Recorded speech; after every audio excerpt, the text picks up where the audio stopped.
Buenos días. Egunon.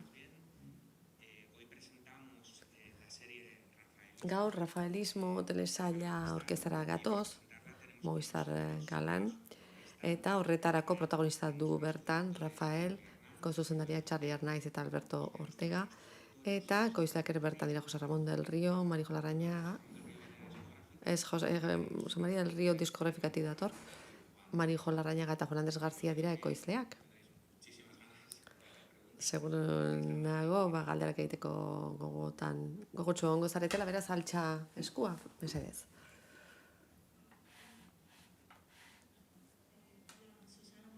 Kaixo, Susana naiz, el cine puede esperar entzat. Alberto Charlie nola sortu zitzaizuen dokumentala sortzeko ideia? Eta erraza edo zaila izan den artistak parte hartzea. Artistarentzat zer esan nahi du telesail horren atalau hemen aurkezteak. Eskerrik asko. Gu etengabe istorio honen bila gabiltza, eta zein hobeago Rafaelena baino, eszenatokian 60 urte ematera egitera doazenean. Jakin genuen horren berri, proposamen batera eman genion Universaleko Jose María del Riori, eta nik uste piezak pixkanaka kokatzen joan zirela, ze Movistarrek ere interesa zuen, horrelako proiektu bat egiteko, Rafaelekin egiteko, eta guztion artean forma ematen joan ginen, Rafaelen parte hartzeari dagokionez, era bat implikatu da, ikusten duzu bezala hemen dago, eta hori telesailean ikusten dela esango nuke, artxiboko materiala eman digu, eta gero ikuspegi eta profil berri bat eskaini dizkigu. Uste dut hau zela egiteko unea, ze aktibo jarraitzen du berak, lanean jarraitzen du, eta zorioneko gara alde horretetik. Eta neurri batean pandemiaren ondorioz denbora hartu izana, berarekin etxean, etengabe handik ona ibili beharrean, horrek ekarri dut denbora izatea eta harro gaude emaitzarekin.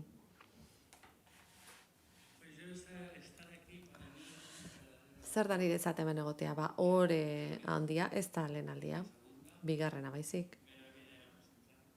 Lehen aldian Alex de la Iglesiaren film bat aurkeztu genuen, Migra Noche izena zuen, eta egia da urtero etorri nahiko nukela.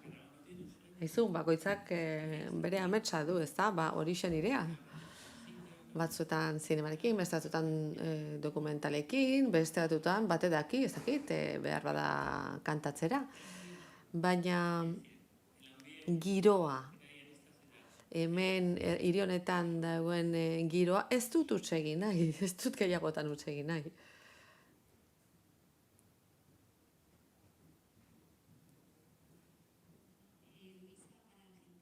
Argentinarako Eloisa.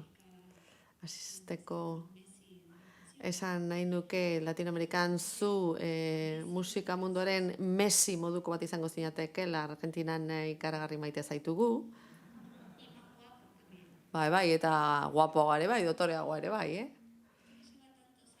Zuk hainbeste urte dara matatzu eszenatokian, vanguardista izan zara, eta nola ohitu zara, nola egokitu zara sare sozialetara, zure musika plataformetan ematera, ze jende askok etxeko sofatik ikusiko dute telesail hau. Esan bezala, nola ohitu zara streamingera eta bar, nirekin bat egiten du. Ehunka aitzakia eman itzake, baina nik uste dut berez izugarri egokitzen zaidala, niri enuke bestera batera egiten jakingo. Ni holakoa naiz. Artista autentikoena naizela esango nuke, berez ateratzen zait. Hortik dator rafaelismo termino hori, ez da, ezin zuen bestelakoa izan.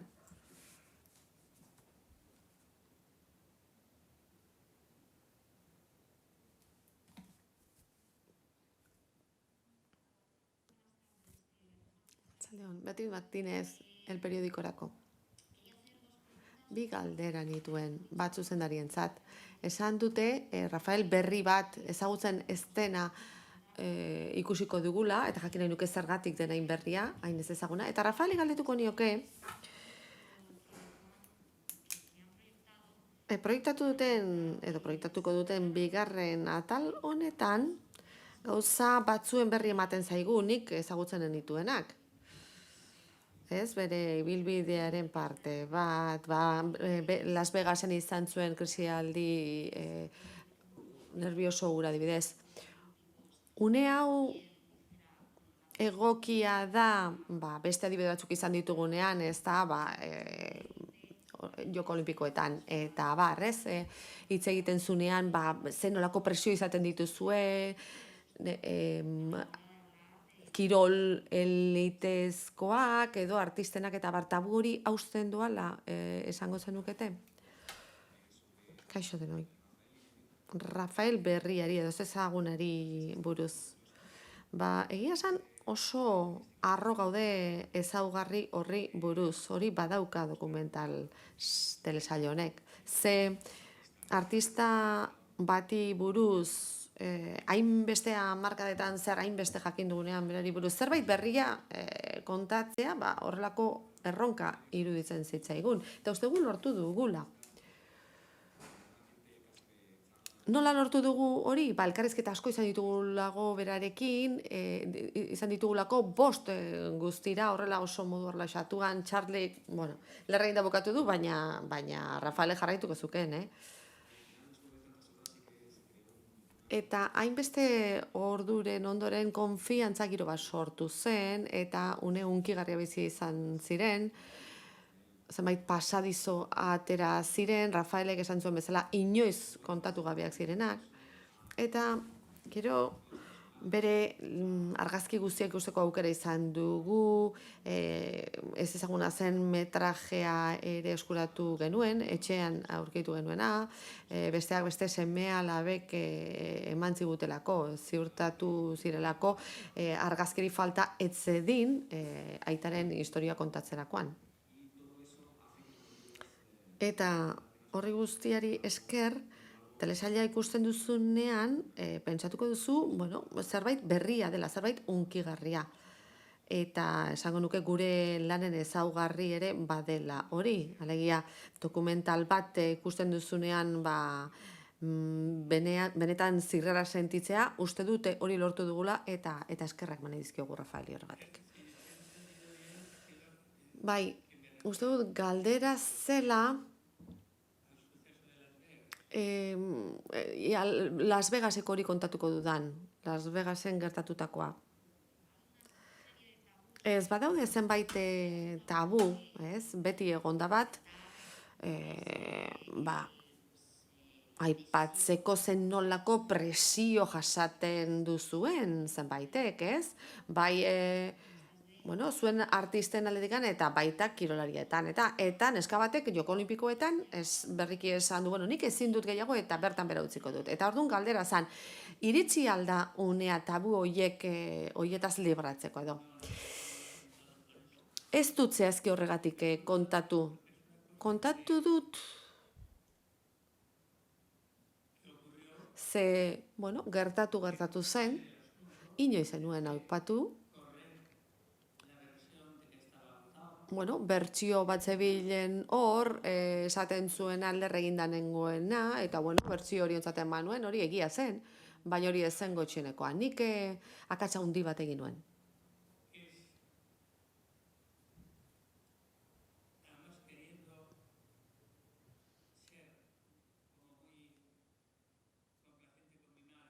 Amari mesede bat egin nahian bezala, edo gustu eman nahian bezala, Las Vegasera eraman nuen. Eta pentsatu nuen hori zoragarri izango zela, baina azkenean infernura eraman gintuen. Jakina, gure amak ez dauka inolako errurik, errua nirea da. Ze normaltasuna eraman nahi izan nuen, erabat anormala zena. Lau ekitaldi egin behar izaten dituen egunero lotarako denborarik genuen izaten, ia 2 hilabetean, 21 urte nituenean. Eta, bueno, orduan festa egin nahi nuen, 21 urte nituelako, ezta? Eta ama egunero bakargo hartzen eta bar. Eta uste dut, bueno, akatzen larria izan zela. Askotan pentsatu izan dut kontatzea, baina, bueno, inoiz ez dut horrelako aukera on bat izan, ez, hori kontatzeko. Badakit, gure amak dagoen lekutik gauza asko ulertuko dituela eta barkatuko didala egin nuen ura, eta ziurrenik are gehiago maitatuko nahuela esan izanagatik. Eta jazta, nik nire buru askatu dut, Iker, Informativos Telecinco Mediaset. Rafael, nik zera galdetu nahi zuen. Uste duzu ikusentzulek zuri buruzko zerbait gehiago jakingo duela, zure irudiari gerturatzeko aukera izango duela? Nik irakurri nizun, beti bihar zer egingo duzun pentsatzen nahi zarela. Eta jakin nahi nuke, bueno, momentu honetan nola ikusten duzun zure etorkizuna. Nire etorkizuna? Oso ondo. Ezin dizut esan zer egingo dudan, hor muga batzuk daude, baldintza batzuk daude, gauden egoeragatik.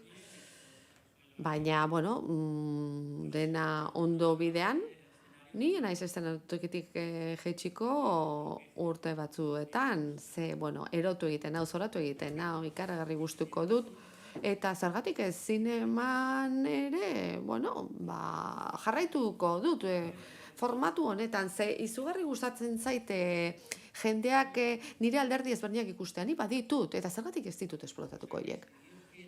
Zergatik ez ditut usteatuko. Eta Jainkoa Lagun eta pandemiak uste baldin badigu gauza berri asko emango ditut oraindik.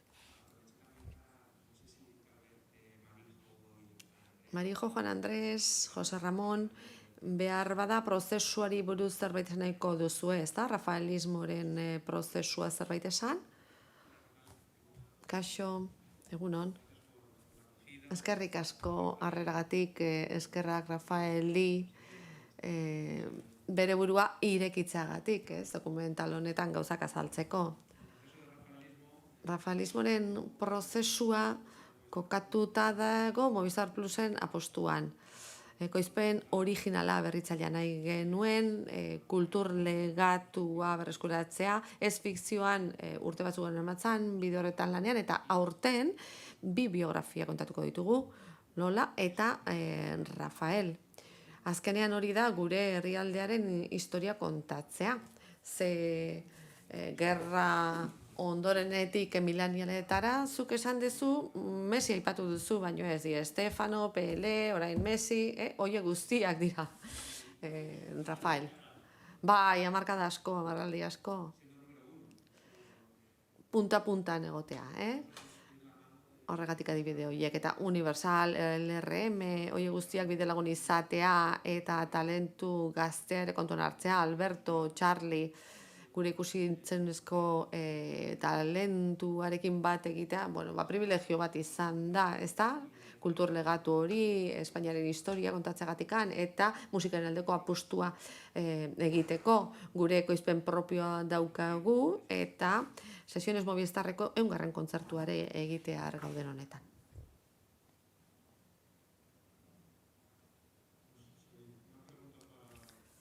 Bai, Rafaelentzako galdera bat. Ez dut uste, Espainian inork ezagutu etzaituenik, baina atzo 2. atal ikusi nunean, behar bada, enitzan konturatzen zenolako jartzuna izan zuen nazioartean, garai batean, Estatu Batuetara, joan zinenean, Latinoamerikana. Rafaelek uste du egin duena ezagutzen duela, edo eta jende asko kolako irudi bat, figura bat ikusten duela, beti horregon dena. Zuke sentitzen duzu jendeak ez duela ezagutzen egin duzun guztia? Nik baietz, uste dut. Dena ezagutzea, ez dut nik ere, neronek ere ezagutzen, ze gauza asko egin ditut, urte askoan zehar bata besteren atzetik, denbora asko hartu dut hori guztia egiteko. Baina nik uste dut ikusleak, ikusentzuleak ezagutzen nauela, maite nauela, onartzen nauela, eta denbora luzean zahar egin duela hori, antzokiak betetzen dizkit, nire diskak erosten ditu, eta hori oso zaila da.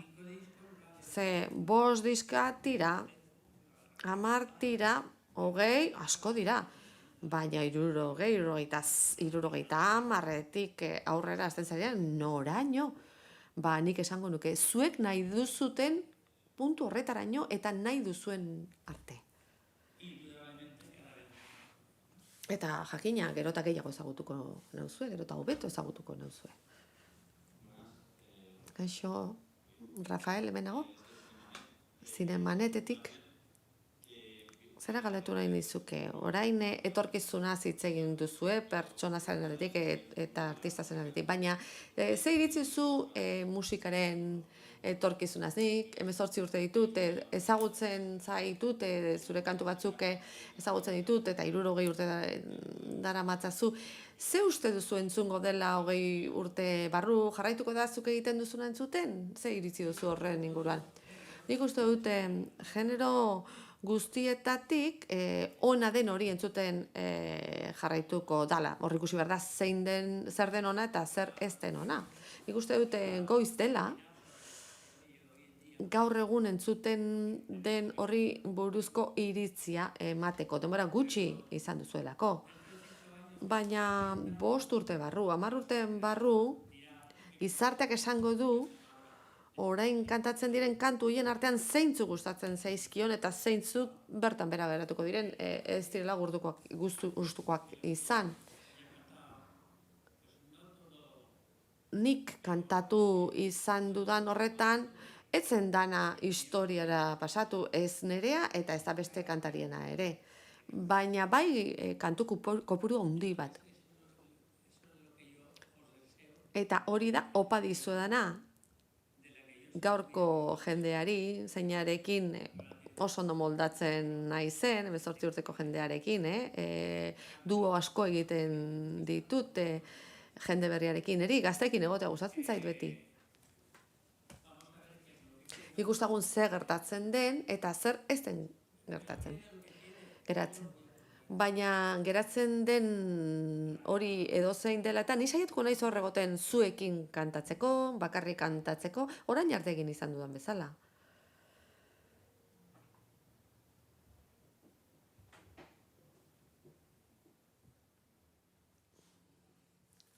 Berriz ere ni. Telesailaren tituluari buruz hitz egitea nahi nuke, zer da rafaelismo, ez? Joera berritzaile bat, besteak beste arteetan, aurrekotik ezberdina dena. Horri buruz hitz egitea nahiko nuke. Eta gero Rafaeli, galdetuko nioke, bueno, behar bada lehen galderari ere berak erantzungo dio, ez dakit, rafaelismo delako horri buruz. Bai, saidazu berriro, ez dut ulertu. Ez, irakurtzen ari naiz, ismo horri buruz. Ba, joera bat da berritzailea, batipate arteetan, eta ezberdina dena aurrekoarekin alderatuta. Eta gero Eurovision jaialdiaz hitz egitea nahi nuke. Ze esan nahi daukan zuretzat, zergatik esaten duzun galdu nuen, baina irabazi egin nuen. Batzutan galdu egin behar da irabazteko? Bai, batzuetan galdu egin behar da irabazteko. Inolako zalantzari gabe, ados gaude horretan. Baina nik honekin ez dut galtzen, ez dut ezer galtzen, irabazi egiten dut.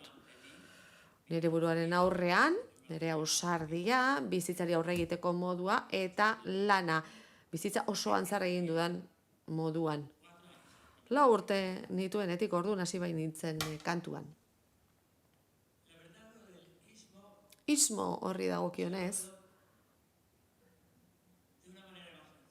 modu simpleago batean ikusten dut, alegia, nire erara egindako gauzak, nire erara egiten dudan guztia, niretzako ismo hori da. Nik ez dut inorri imitatzen. Eta horretan, arro nago, nien nahi saiatzen beste inoren antza izaten, jende asko bai saiatzen da nire antza izaten, ez? Eta niretzako hori da, hori esan nahi du ismo horrek. Eta, uste badia zen, nik uste ismo bat dela abanguardia ere. Eta esango nuke Rafael beti dagoela abanguardian, hasieratik hala izan zen, eta hala izango da aurrerantzean ere.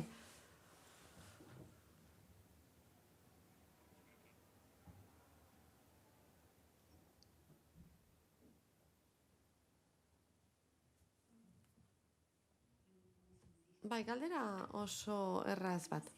Nola egiten duzu egunero grina hori, pasio horri eusteko? Zuek energia transmititzen duzu, giro ona badaukazu errezetaren bat, emango diguzuna? Bai, seguru baiez eta ez diguzu kontatu nahi. Ez benetan, Jainko guztiak eta ez digu jarriko ditut. Ez dakit, benetan ni olakoa naiz. Eta hori da dena, ez dago besterik. Ni zoriontsua naiz, gustatzen duen horretan lan egiten dut, gustuko jendea daukat inguruan, hitz egin ere gustuko gauzetaz hitz egiten dut. Ez dut beste gauzetaz hitz egiten, honetaz hitz egiten dut. Eta esango nuke, hori da nire sekretu bakarrak. Esango nuke, zenolako grinaz egiten ditudan gauzak, benetakoa da grina hori, pasio hori.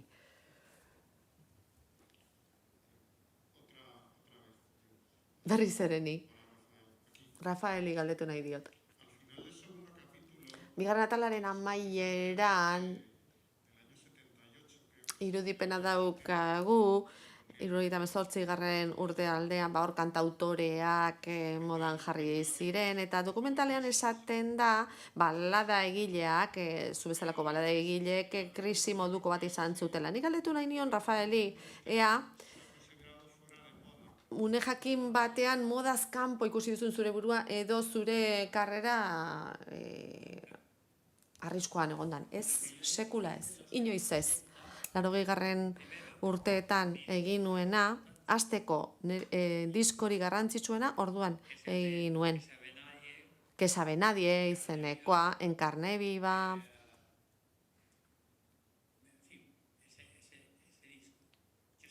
Diskori, yo sigo siendo aquel ere hor zegoen. Beraz, 80ko hamarkadan nire burua berresten ari nintzen, baina nik gunea zabaldu egin behar nuen, eta hori, itsasoaren beste aldean zegoen. Horren bila joan nintzen, eskubidean naukan, horretan lanean ari nintzelako. Miamin bizi izan nintzen, New Yorken ere bai, Mexikon, bertan lan egin nuen, Emilen paseoan, familia nirekin nuela, danak nirekin torri ziren. Nire semea alabe herrialde horietan ikasi zuen, eta kultura hori barneratu zuten, zergatik, nire bizitzari horrela egin niolako aurre, esan nun, datozen 10 urteotan, kanpoan egongo naiz. Eta hori oso baliagarria izan zen, eta publikoak ninduen ahaztu alderantziz baizik gogoan izan ninduten, eta bueltatu nintzenean, izugarria izan zen, ikaragarria.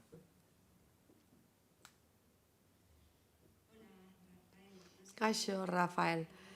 Benetan, gustatuko litzaiguke, zinegile batek aukera hartzea eta berriro hemen izatea film batean. Mario Camusek sinetsi zuen zugan eztan eta atzo utzi gintuen, eta gustatuko litzaidake pixka bat azaltzea, esan nahi izan zuen arekin izandako abiapuntu hark, ezta, beste Rafael horren abiapuntuen.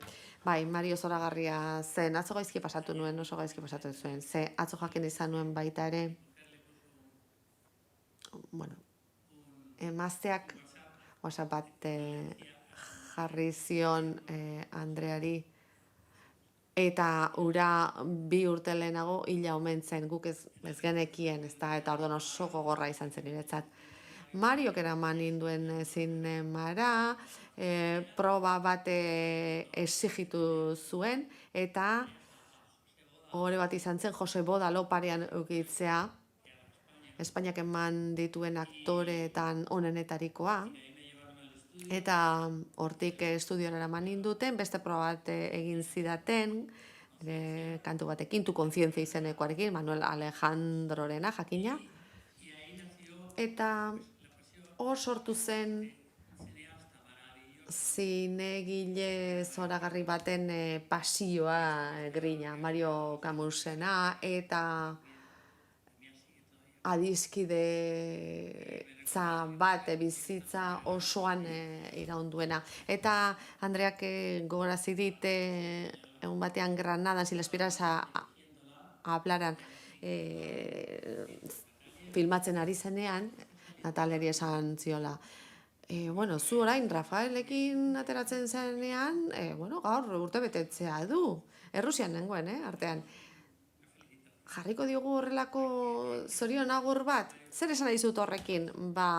Mario oso zegoela gure bizitzetan. Eta, hor jarraitzen du, ze hori ez da maitzen. Ni jakimina neukan, telesailaren sortzaile galdetu nahi dien, atal bakar ikusi du, baina badagorri bilbide baten Rafaelen ibilbide zinematografikoan zehar, ze azken batean Rafael zinema izar bat zen, cuando tú no estás, digan lo que digan, eta barrez. Jakin nahi nuen, parte hori ere telesailean agertuko den. Bai, telesailarekin egiten jarraitzen dugu, bigarren atalakarri dugu, baina, aurten hasi ginen, otsailean eta gauza batzuk ixten jarraitzen dugu. Laugarren atalean hitz egiten da Rafaelen bilbide zinematografikoa, zorre repasatzen ditugu, bere film guztiak, eta nazioarteko zabalkundean zer esan nahi zuen, adibidez Errusiaren kasuan, ez da? Bai, bukatzera goaz, baina beste galderarik balego, bai, badago hor bat, beak etxe egin nahi du. Kaixo berriz ere. Prentsak leku garrantzitsu bat dauka atal honetan, ziurrenik beste guztietan ere bai, zergatik, jakin behar delako zer esaten den. Eta badirude, une batzuetan nahiko gogorra izan zela zuganako, Nataliarekin zeneukan harremanarekiko eta bat, egia ote zen ala ez atzerrian arrakasta izaten ari zela. Eta ni jakin nahiko nuke nolakoa izan zen zure harremana prentsarekin une hartan. Orain badakit oso ona dela. Bai, beti izan da oso ona. Une bakarra izan zen, ikaragarri pasatu zinatena.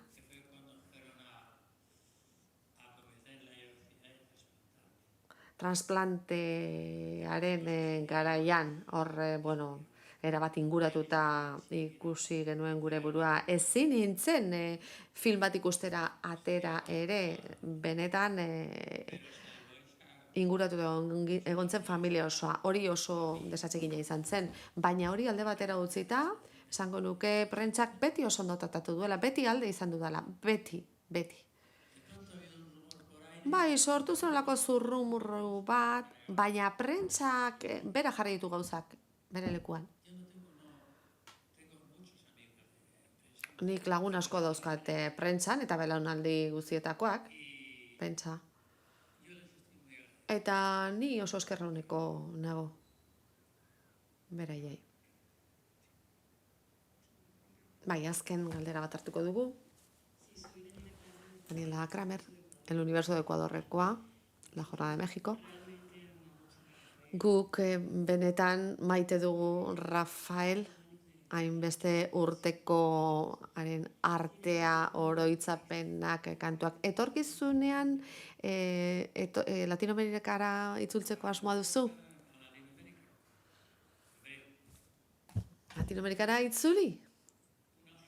Jakina, bira oso bat zor diet, ze Amerikan harrapatu ninen pandemiak, eta berehala itzuli nintzen, itzulazin duten, baina bira oso bat bete beharra daukat, urte bete osoa Amerikan. Beraz, albezain pronto, eta osasun arloan baimena daukadan bezain pronto, urte beteko bira daukat egiteko, Amerikan.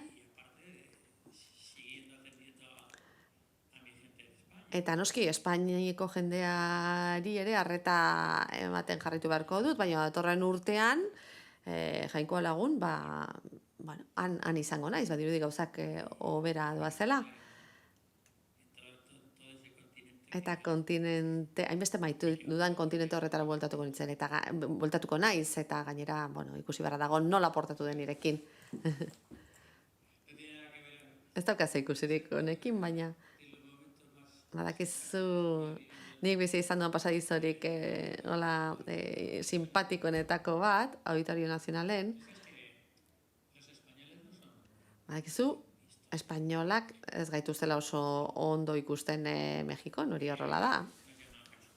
Katxupines deitzen digute, eta nik badakit hori.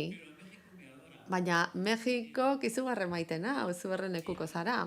Eta duela zainbeste, azkenekoan nintzenean, izan nuen berezia den gauietako bat, kontzertu zoragarria atera zan jendea, oiuka, ni negarrez ze benetan gauza zoragarri bat gertatzen nahi zitzaidan. Eta mikrora hurbildu nintzen, eta 20.000 lagunen aurrean esan nion. Eta hori gatxupina naizela.